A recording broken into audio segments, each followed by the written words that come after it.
नमस्कार, मैं रवि आसलीवाल। सकारात्मक खबरों में आपका स्वागत है। आप न्यूज़ के चैनल इसलिए देखते हैं ताकि आपको सूचना मिल सके, और अगर आप सूचना प्राप्त करना चाहते हैं तो आप हमारे चैनल को सब्सक्राइब कर सकते हैं।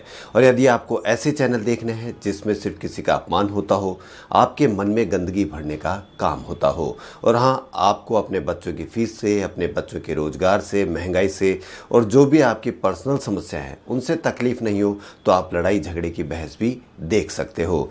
लेकिन अब उसमें गालियां भी कही जाने लगी है। और अभी हाल ही में कल एक लड़ाई झगड़े की बहस में एक कांग्रेस के प्रवक्ता राजीव त्यागी का उसकी थोड़ी देर बाद में निधन हो गया।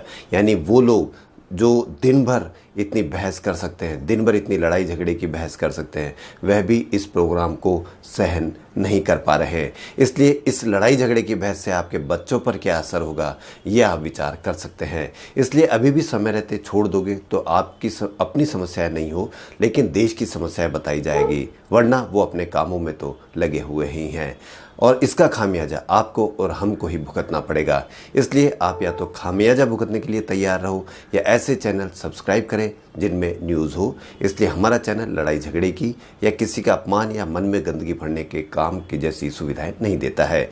इसलिए न्यूज़ के लिए हमारे चैनल को सब्सक्राइब कर सकते हैं। तो बढ़ते हैं खबरों की ओर। राजस्थान में एक सप्ताह में बारिश ने मौसम का मिजाज बदल दिया। मंगलवार शाम से लेकर बुधवार तक 114 mm बारिश दर्ज की गई। यह इस सीजन की सबसे ज़्यादा बारिश है।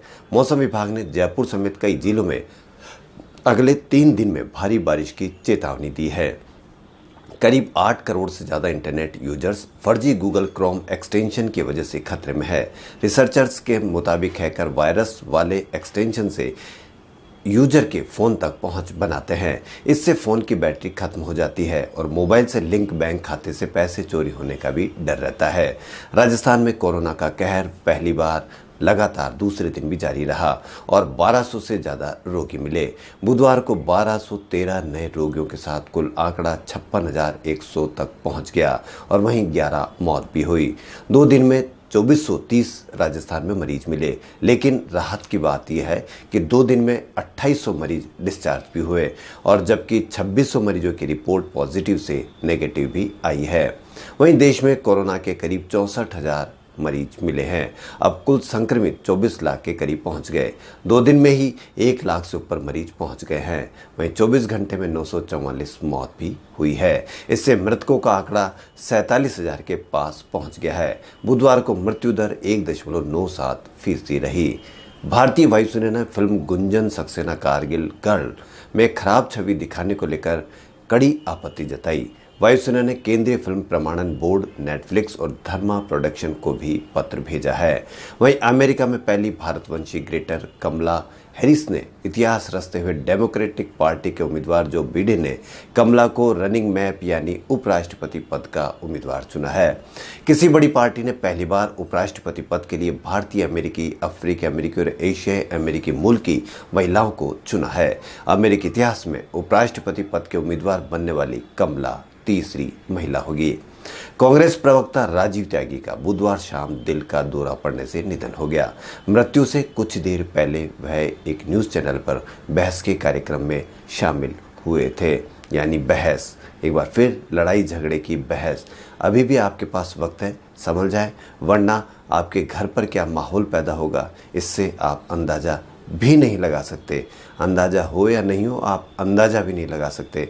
खैर, ये समय बताएगा कि आपने क्या खोया और क्या पाया।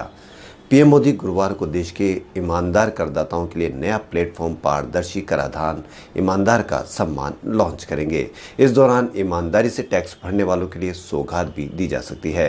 प्रधानमंत्री टैक्स पेयर्स को चार्टर लागू करने का ऐलान भी कर सकते हैं। रात 12 बजे मंदिरों के बजाय हर घर में कान्हा ने जन्म लिया और हर्षोल्लास से 12 बजते ही हर घर कृष्ण की आराधना में महक उठा। कान्हा का पंचामृत से अभिषेक किया गया। भक्तों ने घरों में ही कान्हा के दर्शन किए। राजस्थान के राज्यपाल और कुलाधिपति कलराज मिश्र ने कहा कि स्वतंत्रता दिवस पर झंडारोहण के बाद विश्वविद्यालय के परिसरों में वृक्षारोपण किया जाएगा। इस कार्य में कोविड-19 के दौरान अपनाई जाने वाली सामाजिक दूरी और अन्य मेडिकल एडवाइजरी का पूर्णतया पालन किया जाएगा। वहीं स्वतंत्रता दिवस पर सभी विश्वविद्यालयों के परिसरों में 88,151 पौधे भी लगाए जाएंगे। प्रधानमंत्री स्ट्रीट वेंडर्स आत्मनिर्भर निधि के तहत रेहड़ी और फेरी वालों के लिए 10,000 रुपए का लोन दिलाने के लिए नगर निगम ने प्रक्रिया शुरू कर दी है। इस योजना का लाभ लेने वालों को ऑनलाइन आवेदन करना होगा। राजधानी जयपुर में निगम के रिकॉर्ड के अनुसार करीब 4,000 स्ट्रीट वेंडर्स रिकॉर्ड उनके पास है। वहीं नए उपभोक्ता कानूनों के बावजूद उपभोक्ता शोषण की राह आसान नहीं है और ग्राहक को संरक्षण के लिए विभिन्न स्तर पर कड़े कदम उठाने की जरूरत है। यह विचार व्यक्त करते हुए consumer confederation of India (CCI) के राष्ट्रीय अध्यक्ष डॉक्टर अनंत शर्मा ने केंद्र और राज्य सरकारों से विभिन्न प्रावधानों को शीघ्र और सख्ती से लागू करने की जरूरत बताई। CCI की प्रमुख राष्ट्रीय महासचिव गुजरात की प्रीति पांड्या के संयोजन में हुए विमर्श में राष्ट्रीय उपाध्यक्ष डॉक्टर अरुण कुमार एवं गोवर्धन भाई मेहता विशिष्ट वक्ता थे।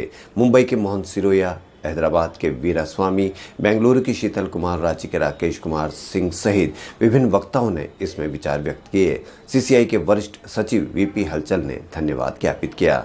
वहीं राष्ट्रीय ध्वज के प्रति सम्मान और गौरव को बढ़ाने के लिए उद्देश्य से जनता में राष्ट्रीय प्रेम की भावना बढ़ाने के लिए संस्कृति युवा संस्था की ओर से चलाए जा रहे मेरा तिरंगा मेरा गौरव अभियान के तहत तिरंगा वितरण कार्यक्रम चल रहा है। पंडित सुरेश मिश्रा ने अभियान की जानकारी देते हुए बताया कि आगामी 15 अगस्त को हर घर में तिरंगा फहराने का लक्ष्य लेकर मेरा तिरंगा मेरा गौरव अभियान चल रहा है। हर घर तिरंगा पहुंचाने के लिए शहर में 10 स्थानों पर रजिस्ट्रेशन काउंटर बनाए गए हैं, जिसमें आम नागरिक रजिस्ट्रेशन फॉर्म भरकर तिरंगा, ध्वज, झंडा और डंडा और शहीद प्राप्त कर रहे हैं। इसमें देश का हर नागरिक हिस्सा बन सकता है।